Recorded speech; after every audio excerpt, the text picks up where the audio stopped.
Have you ever found yourself facing challenges in building and maintaining meaningful connections? Ever had a moment where you wanted to make a new friend but didn't know where to start?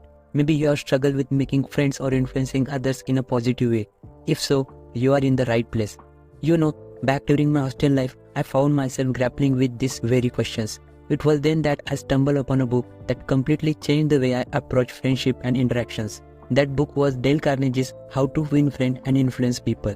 And today, I'm excited to share with you some of the most impactful principles from this timeless classic. Let's begin with the very first principle, smile. It's a simple gesture that holds incredible power. Think about when you meet someone new, a smile can instantly create a friendly atmosphere. Just like a key opens a door, a smile opens the door to positive interactions. When you are genuinely happy to see someone, that warmth is felt and it encourages a sense of connection. Imagine you are at a social gathering and you see someone you don't know well. Instead of looking away or feeling nervous, offer them a warm smile. Watch how their response changes from uncertainty to comfort. By putting on a sincere smile, you are sending a message that you are approachable and interested in connecting. This small yet powerful act can set the tone for a meaningful conversation and potentially lead to a new friendship. Let's talk about the second principle. Don't criticize, condemn and complain. This principle is all about how we talk to each other and how it affects our relationships. Have you ever been in a situation where someone said something negative about you or kept complaining? Did it make you feel good? Probably not. When we criticize, condemn or complain, it's like putting up a wall between us and the other person. It stops us from having a good conversation, but if we avoid doing these negative things, we can have better connections with others. Imagine you are working on a group project or doing something with your friends. Someone comes up with an idea, and instead of saying bad things about it or complaining, you can try a different way. First, say something nice about their idea. Then if you have any suggestions to make it even better, share them in a kind way. This makes the person feel good and helps everyone work together. When we focus on finding solutions instead of complaining, we make our friendships stronger and our interactions happier. Let's move on the third principle. Become genuinely interested in other people. This principle is all about showing real curiosity and care about the people around us. Have you ever met someone who seemed really interested in what you had to say? How did that make you feel? When we show genuine interest, it's like opening a door to better conversation and deeper connections. This principle is about putting ourselves in other person's shoes and taking a real interest in their thoughts and experiences. Imagine you're talking to a friend who loves playing cricket. Instead of just nodding along, ask them questions about their favorite cricket team, their best match, or what they enjoy most about the game. By showing curiosity and asking about their interest, you are making them feel valued and creating a more meaningful conversation. It's like building a bridge between you and the other person. When we genuinely care about what others cares about, we strengthen our friendship and makes our interactions more enjoyable. Let's move on the fourth principle. Remember names. This principle might sound simple, but it holds a lot of power when it comes to building connections. Have you ever met someone who remembered your name after just one meeting? How did that make you feel? Remembering someone's name is like giving them a little gift. It shows that you care and that they matter to you. When we remember someone's name, it creates a positive impression and makes them more likely to remember us in return.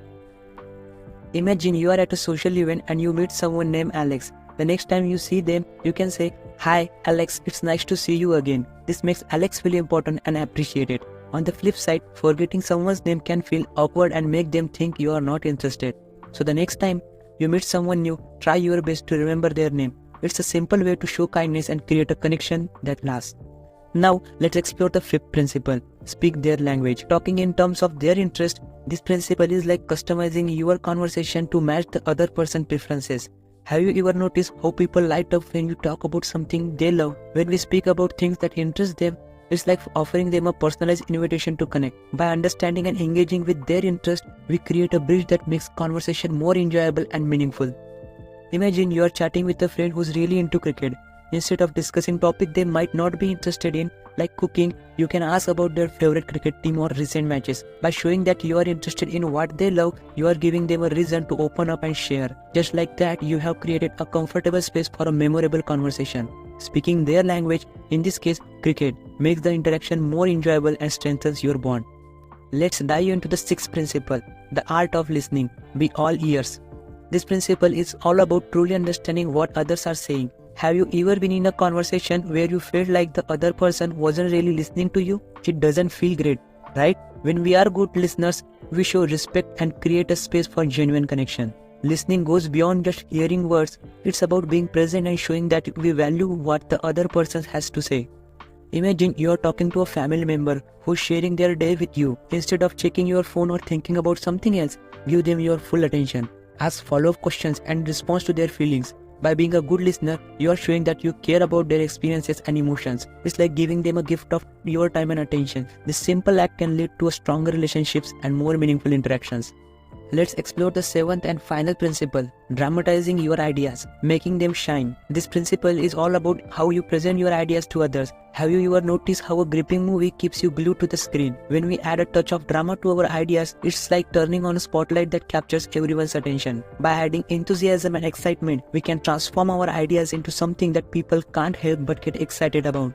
Imagine you are sharing a project proposal with your team. Instead of just talking about the details, you can create a mini story that highlights the potential impact of the project. Describe how it could solve a problem or bring positive change. By adding a dash of drama, you are making your idea stand out and making everyone more interested. It's like putting a spotlight on your idea that makes people lean in and say, "Tell me more."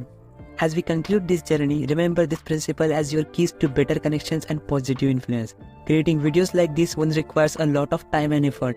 If you have found value in what you have seen today, I encourage you to show your support by hitting that subscribe button. Until next time, keep discovering, keep reading. This is Beyond Reads signing off.